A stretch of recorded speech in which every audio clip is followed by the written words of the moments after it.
Everyone, welcome back to my channel দেশি blog চ্যানেলে সবাইকে স্বাগতম।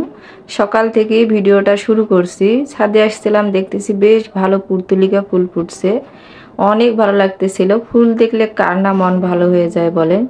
মন ভালো করতে চাইলে অবশ্যই ফুল দেখলে বা এদের সাথে একটু স্পর্শ নিলে ভালোই লাগে, কিন্তু আমারও তেমনই ভালো লাগতেছিল। আর বাইরের ওয়েদারটা মাশাআল্লাহ খুবই ভালো ছিল।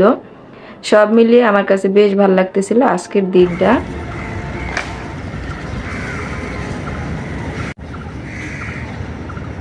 আমাকে যে ঈদে কেনাকাটা করার জন্য টাকা দিছিল, তো বলছিলাম যে আমি নিজের জন্য কিছু কেনাকাটা না করে কিচেনের জন্য একটা অনেক বড় জিনিস আর কি অর্ডার করছি।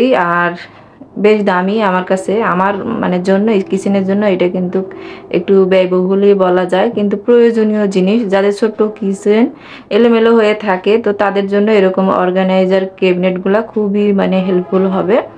তো আমি এটা আনবক্সিং করতেছি আপনাদের সামনে, আর আপনারা দেখেন আমি কি নিয়ে আসছি কিচেনের জন্য। তো এটা আমি অনেক দিন থেকেই নিতে চাচ্ছিলাম, বাট সময় সুযোগ আবার নিজের যে আমি সঞ্চয়ের কিছু টাকা সেটাও খরচ করতে মায়া লাগতেছিল। তো যখন ঈদের জন্য কেনাকাটার জন্য কিছু টাকা পেয়ে গেলাম, তখন আর কি মনে হলো যাক নিজের সঞ্চয় থেকে কিছু ভাঙতে হচ্ছে না, এখান থেকে অর্ডার করে ফেলি। তো এটার দাম কিন্তু নিচে হচ্ছে 3000 টাকা, আর ডেলিভারি চার্জ হচ্ছে 150 টাকা। ঈদের আমি হচ্ছে 5-6 দিন আগে অর্ডার করছিলাম, বাট এই জিনিসটা আমার কাছে এই তো এখন এসে পৌঁছালো। হয়তো ঈদের ছুটি ছিল সবাই, যার কারণে আর কি এটা আসতে একটু লেটই হলো। তো এটা কিন্তু খুবই ভালো একটা জিনিস। আর একটু আমার কাছে মনে হয়েছে যে কোয়ালিটিটা খুবই বাজে, যেমনটা ভাবছিলাম তেমনটা না, দাম হিসেবে কোয়ালিটি ভালো ছিল না। বাট কিচেনের জন্য ঠিক আছে, একটু কোয়ালিটিটা আর একটু ভালো হলে ভালো হতো। তো এখানে যে চাকাগুলো আছে, চাকাগুলোর জন্য আরও ভালো, যখন ঘর দোয়ার ঝাড়ু দিব বা মুছবো একটু হাত দিয়ে সরিয়ে নিলে কিন্তু সেটা করা যাবে। তো এই জন্য আর কি ভালো। আর এতে কিন্তু অনেকগুলা করে আলু পেঁয়াজ আদা রসুন রাখা যাবে। কিচেনে তো এলোমেলো হয়েছিল, আর আমার ওগুলোর জন্য কোনো ইয়াও ছিল না, ঝুড়ি হোক বা কিছু হোক, কিছুই ছিল না। তো এমনিতেই ছোট ছোট ঝুড়িগুলোতে রাখতাম। তো এইটা কিনবো বলে আমি আর তেমন কিছু কিনতেছিলামও না। আর এই তো মা মেয়েতে মিলে এটা সেট করে নিচ্ছি। যখনই আমার কোনো পার্সেল আসে তখন হচ্ছে সুমাইয়া অনেক বেশি ওইটা আনবক্সিং করার জন্য এক্সাইটেড হয়ে যায়। তো যেহেতু হচ্ছে ক্যামেরার সামনে এসে আনবক্সিং করতে হবে, তখন সে আবার একটু লজ্জাও পায়। তো এই যে এখানে যে ভিডিও চলতেছে, সে কিন্তু একদমই বুঝতে পারে নাই। তো সেট করা শেষ, খুবই সহজ এগুলো সেট করা। অনেকে হয়তো অর্ডার করবেন, তো তারপরে হয়তো বুঝতে পারবেন না কিভাবে সেট করবে, সেই জন্য একটু দেখিয়েও দিলাম। এখন এটা আমি ভালো মতো পরিষ্কার করে নিচ্ছি। আর এই যে দেখতেছেন, এইটা কিন্তু চাব্বা লেগে আছে। যদি কোয়ালিটি ভালো হতো তাহলে কিন্তু এমনটা হতো না। আর এটা আসার জন্যই দূর থেকে যেহেতু আসছে, সেই জন্যই কিন্তু এরকমটা হয়েছে। তো কোনো ব্যাপার না, সব কিছু যে নিজের মন মতো হবে এমনটাও না। আর এই মাসে আমার অনেক কিছু সংসারের পিছনে উপরন্ত খরচ হয়ে গেছে, যেগুলো আমার বাজেট ছিলই না বা আশাও করিনি, এগুলা এই মাসে আমি কিনতে হবে। তো আগের ভিডিওতে দেখছেন যে আমি ওয়াশিং মেশিন কিনছি, এছাড়াও আমার অনেক জিনিস নষ্ট হয়েছে, সেগুলাও সারাইতে হয়েছে, আবার কিছু জিনিস কিনতে হবে আরও। তো সব মিলিয়ে আর কি একটু খরচটা আমার কাছে মনে হয়েছে যে এই মাসে বেশি হয়ে গেছে। তো এরকমই আর কি টানা পোড়ন ওঠা নামার মধ্যে দিয়েই সংসার লাইফটা সবারই চলে। তো আমি কিন্তু মনের দিক দিয়ে একদমই ভেঙে পড়ি না, শুধু ভাবি যা হচ্ছে ভালোর জন্য হচ্ছে, আল্লাহ যা করতেছে নিশ্চয়ই এর পিছনে ভালো কোনো উদ্দেশ্য আছে, সেই জন্যই করতেছে। আগের দিনের মানুষেরা বলতো কি যে হচ্ছে হাঁস মুরগি গরু ছাগল তারা পালতো, তো বলতো যখন সেগুলোর উপর দিয়ে কোনো ফাড়া যেত বলতো ভালো হয়েছে যে মানুষের উপর দিয়ে যায়নি, জীবের উপর দিয়ে গেছে। তো সেরকমই এখন তো আর আমরা এগুলো কোনো কিছু করি না। তো আমাদের যখন কোনো বিপদ আপদ আসে, তো এই জিনিসপত্রের উপর দিয়ে যায়, এটাই আমি মনে করি। আর সেই মনে করি নিজেকে সান্ত্বনা দেই। তো অত বেশি আর ভেঙে পড়ি না, বাট যখন একটু টাকা পয়সা বেশি খরচ হয় তখন তো একটু আর কি খারাপ লাগেই। তো এগুলো আবার আমাদের মেয়েদের অনেক শখের জিনিস, কিন্তু আমি একটু হিসাব করে চলতে পছন্দ করি। তো এর মধ্যে থেকে আবার নিজের শখগুলো একটু পূরণ করতেও পছন্দ করি। এর উপরে একটা গাছ আপাতত এটা রেখে দিচ্ছি, পরে ছাদ থেকে কোনো ভালো কোনো গাছ নিয়ে এসে রেখে দিব এখানে।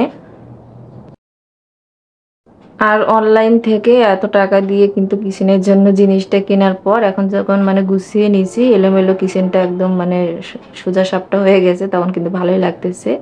আচ্ছা, আমি এটা কিচেনে রাখিনি, আমার কিচেনটা অনেক ছোট, এই জন্য এটা আমি ডাইনিংয়ে রেখে দিচ্ছি। কিচেনটা হচ্ছে যখন আমি আবার মানে জিনিসপত্রগুলো উলটপালট করবো, হয়তো তখন জায়গা বেরোবে, তখন রেখে দিব, এই জন্য এটা এখানেই রেখে দিলাম। এখানেও কিন্তু মানে অসুবিধার কিছু নেই, আমি কিন্তু তরকারি কাটাকুটা এখানেই করি, তো এখান থেকেই আলু পেঁয়াজ টেয়াজ নিয়ে কাটাকুটা করা যাবে। আর আজকে আমার বাজার শেষ হয়ে গেছে, তো বাজার আমার হচ্ছে করার দিন, কিন্তু আমি আজকে হচ্ছে সুমাইয়ার নানা বাসায় চলে যাচ্ছি, যার কারণে আজকে আর বাজার করলাম না, যা আছে তাই দিয়ে গুছিয়ে রেখে আমি রান্না বান্না সেরে যাব। তো দুপুরবেলাটা রান্না করে খাবো, তারপরে হচ্ছে আমরা বিকেলবেলায় যাব। আর 2টা দিন ছুটি নিয়ে নিয়েছি সুমাইয়ার বাবার কাছে। তো এখন হচ্ছে গোছগাছ করার পর কিন্তু বেশ ভালো লাগতেছে।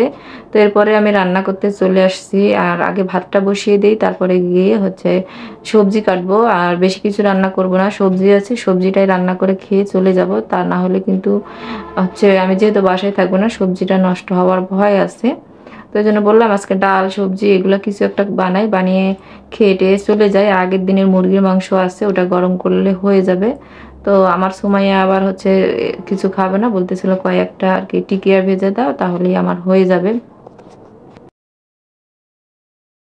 তো আমি কিন্তু যদি সুমাইয়ার বাবার কাছে চাইতাম, সে কিন্তু আমাকে টাকাটা দিত ওটা কেনার জন্য, কিন্তু আমি হচ্ছে সব সময় তাকে আর কি আমার এটা লাগবে ওটা লাগবে এই বলে বিরক্ত করতে চাই না।